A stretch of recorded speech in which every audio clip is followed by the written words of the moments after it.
Kamusta mga kababayan? Alam niyo ba na ang Senado ng Pilipinas ay parang teleserye. May drama, may plot twist at may mga karakter na biglang magbabago ng panig. Ngayon pag-usapan natin ang pinakabagong balita. Si Senator Kiko Pangilinan, bakit kaya iniwan si Senator Risa Hontiveros sa minority block? Betrayal ba ito o estratehikang galaw para sa mas malaking laban?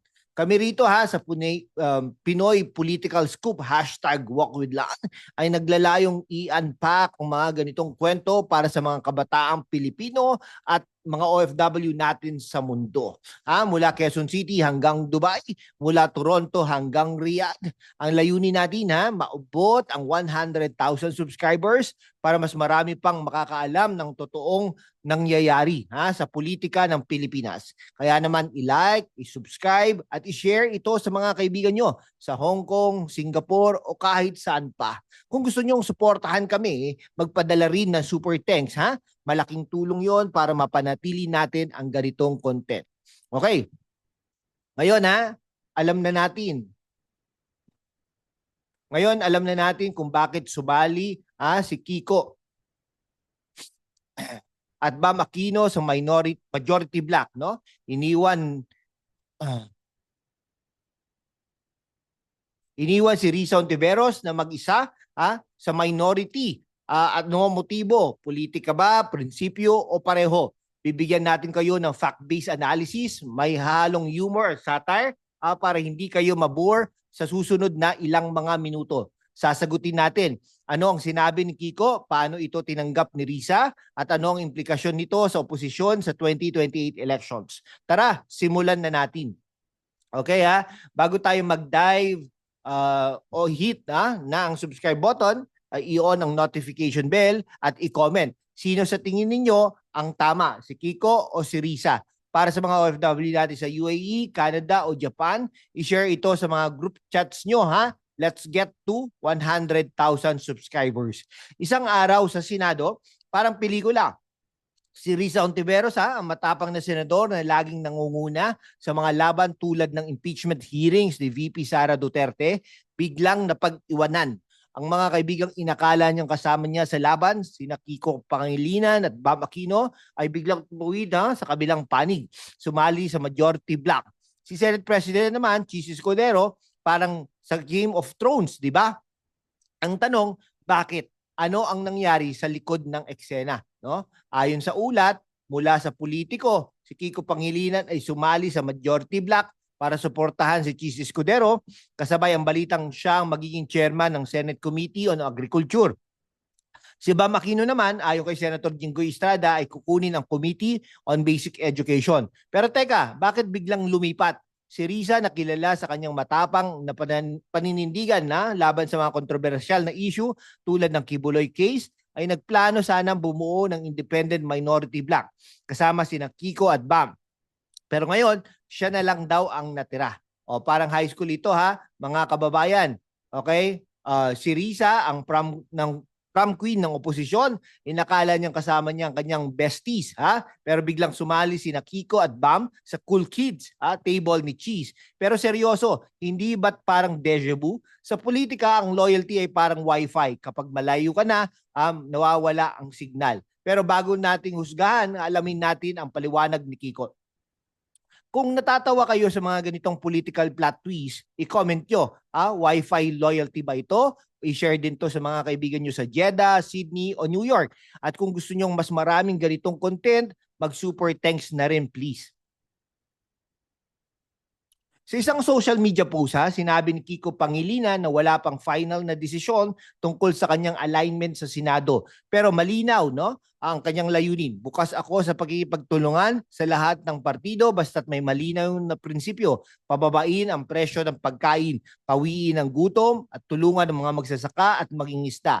Sabi niya, patuloy ang usapan nila ni Risa at Bam hanggang sa magbukas ang 20th Congress sa July 28, 2025. Kung titingnan natin ang Agriculture Committee ay malaking bagay para kay Kiko. Siya ang mayakda ng Sagip Saka Act noong 2019 na naglalayong ikonekta mga magsasaka at mangingisda sa mga pamilya. Sa kabilang banda, si Bam Aquino ay kilala sa kanyang trabaho sa edukasyon. Ang pagkuha ng committee chairmanship ay parang jackpot sa Senado. Kung nasa majority ka, mas malaki ang impluensya mo sa mga batas. Pero teka, hindi ba't prinsipyo rin ang paninindigan sa oposisyon? Bakit kailangang iwan si Risa? O kung ikaw si Kiko, parang nasa palengke ka. Gusto mo ng magandang pwesto, kailangan mo makapag-usap sa mga big boss ng majority. Pero ang tanong, anong kapalit? Isang upuan sa committee o isang mas malaking plano para sa 2028? Para sa mga OFW natin sa Dubai at Qatar, alam nyo yan, no? Sa trabaho, minsan kailangan mag-compromise para para sa mas malaking benepisyo. Pero sa politika, ang kompromiso ko ba ay katumbas ng paglilingkod sa prinsipyo? Okay, ano sa tingin ninyo? Prinsipyo ba ang dahilan na Kiko o politika lang? I-comment nyo sa baba at i-share sa mga kababayan natin sa London, Melbourne o Manila. Huwag kalimutang i-subscribe para maabot natin ang 100,000 subscribers. Okay si Rizon Tiveros sa kabila ng balita ay kalmado at matatag. Sa isang panayam sa ABS-CBN News, sinabi niya, hindi ako nasasaktan at wala akong nararamdamang pagtataksil. Nakatuon ako sa mas malaking layunin, ang pagpapalakas ng oposisyon sa loob at labas ng Senado, kahit mag-isa na lang siya sa minority bloc. Determinado siyang ipagpatuloy ang kanyang laban. Tulad ng kanyang paninindigan sa impeachment hearings ni VP Sara Duterte at sa Kibuloy case. Okay, isipin nyo mga kababayan, si Riza isang superhero na nag-iisa sa laban habang sina Kiko at Bam ay nasa majority na. Si Riza ang naiwan sa minority pero hindi siya natitinag. Sa isang banda parang nakakaawa. Pagkatapos niyang kampanyahan sina Kiko at Bam sa 2025 midterm elections, iniwan siya pero sa kabilang banda ang tapang ni Riza ay inspirasyon. Sabi niya, kung mag-isa man ako, maninindigan pa rin ako para sa mga kabataan sa Quezon City at sa OFW sa Milan. Hindi ba't ito ang klaseng leader na hinintay natin? Kung si Risa mga kaibigan kung si Risa ang bida sa isang pelikula, ang title ay The Last Opposition Standing. Pero seryoso ang kanyang desisyon na manatili sa minority ay isang malaking statement. Sa politika, madalas ang mga senador ay sumasali sa majority para sa kapangyarihan. Si Risa parang sinasabi niya, kahit mag-isa ako, kaya ko ito. Pero teka, paano na ang oposisyon kung siya lang ang natira? Okay para sa mga kababayan natin. Okay, sa Cebu, Davao o Vancouver. Ano sa tingin niyo? Hero ba si Risa o masyado lang siyang idealistic? I-comment nyo at i-share sa mga kaibigan nyo sa Singapore at Abu Dhabi Mag-super thanks na rin please para tuloy-tuloy ang ganitong content. Okay para sa mga OFW natin sa Saudi Arabia, Canada at Australia, mahalagang maunawa ng mas malaking larawan. Ang desisyon ni Kiko at Bam ay hindi lang tungkol sa Senado, ito ay tungkol sa hinintay natin sa 2028 elections. Ayon kay Risa, ang Yellow at Pink Forces, ang Liberal Party at ang progresibong grupo ay kailangan magkaisa para palakasin ang oposisyon. Pero kung sina Kiko at Bam ay nasa majority na, paano na ang planong ito? Ang oposisyon ba ay magiging mas mahina o magkakaroon ng bagong diskarte? Tignan natin ang mga isyong hinintay natin. Si Kiko ay nagtulak ng mga resolusyon para sa agrikultura tulad ng pagsusuri sa sagip sa kaak at proteksyon sa mga mangingisda. Si Bam naman ay may track record sa edukasyon kaya ang kanyang committee chairmanship ay maaring magbigay ng pagkakataon para sa mga reforma. Pero si Riza, nakilala sa kanyang laban para sa hustisya at karapatang pangtao ay kailangan mag-isa sa minority para ipagpatuloy ang kanyang mga advokasya tulad ng Kibuloy investigation at impeachment hearings. Anong mas mahalaga?